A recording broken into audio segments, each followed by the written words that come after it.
Top 5 MCU films of all time. Number 5, Thor Ragnarok.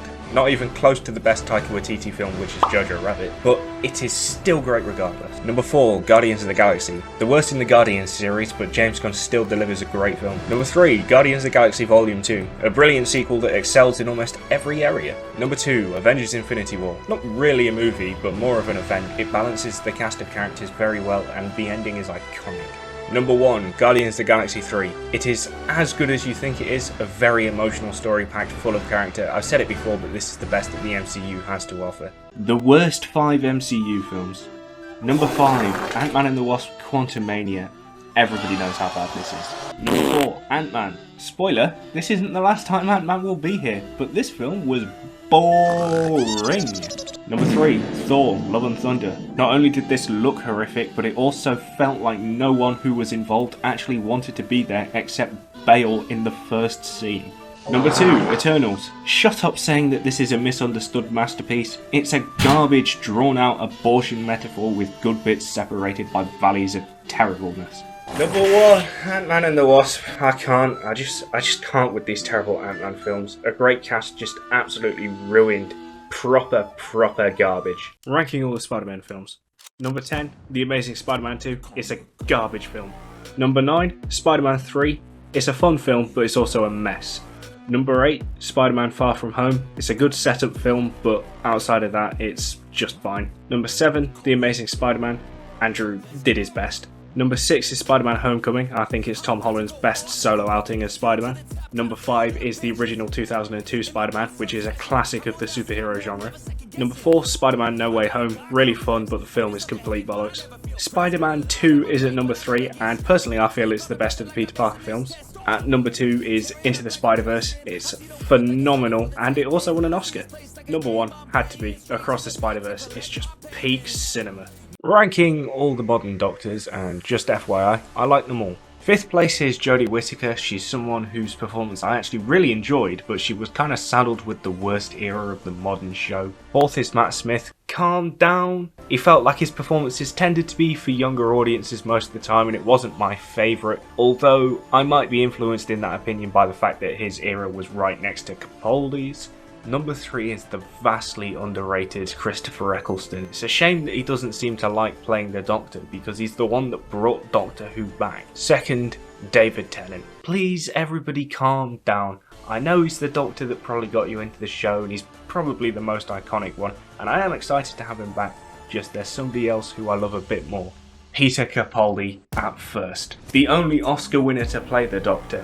My favourite. He brought an age distinction to the character, which was a nice change of pace compared to the younger Doctors before him, and it's just a shame he was saddled with the worst version of Clara. The 5 best Doctor Who seasons. Sorry classic fans, I love you, but this is just modern Who. Number 5, Season 2. Tennant got off to a great start, but it was still his worst season. Number 4, Season 1. Eccleston is a vastly underrated Doctor, and it's a shame he only got this one season. Number 3, Season 10. Capaldi at his best. He's finally rid of Clara's worst version, and Moffat's most consistent season is this one. Number 2, Season 3. The stretch of episodes from Human Nature until The Sound of Drums is absolutely brilliant, but it's not the best stretch because that belongs to number 1, Season 4. It's better than you remember it, and the last 6 episodes of this season all could be in my top 10. It is the greatest run of episodes in Doctor Who history, and that's why it tops my list of ranking all 12 Star Wars films. Based on the Spider-Man rankings, people will hate this. Number 12, Rise of Skywalker. Absolutely disappointing garbage.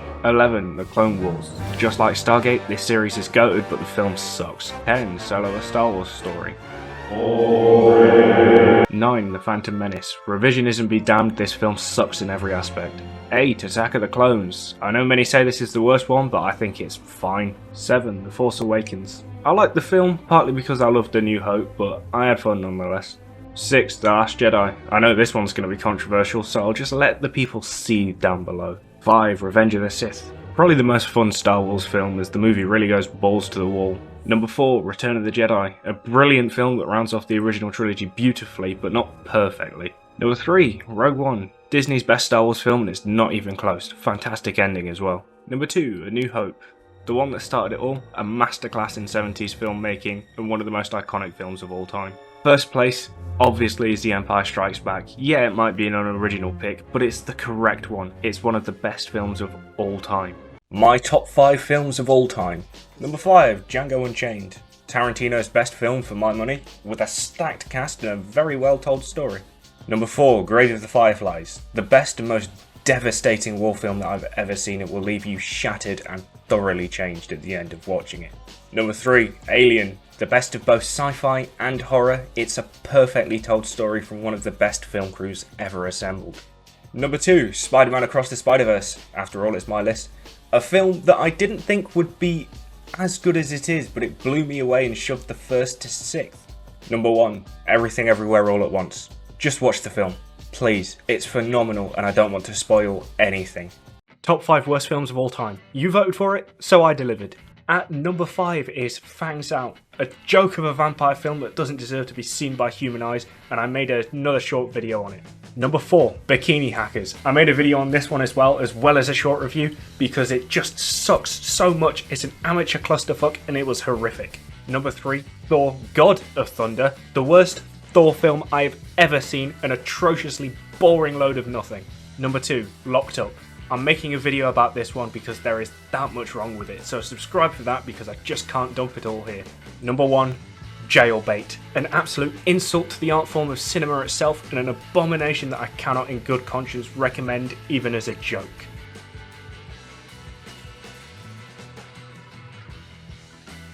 Five worst films of the year so far. Number 5, Strays. Dog shit.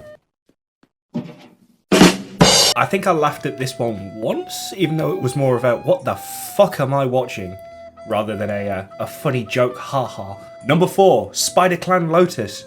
This might actually be the most straight up boring film of the year, maybe even of all time, because nothing happens, so it's really hard to review. Number 3, Kill Her Goats.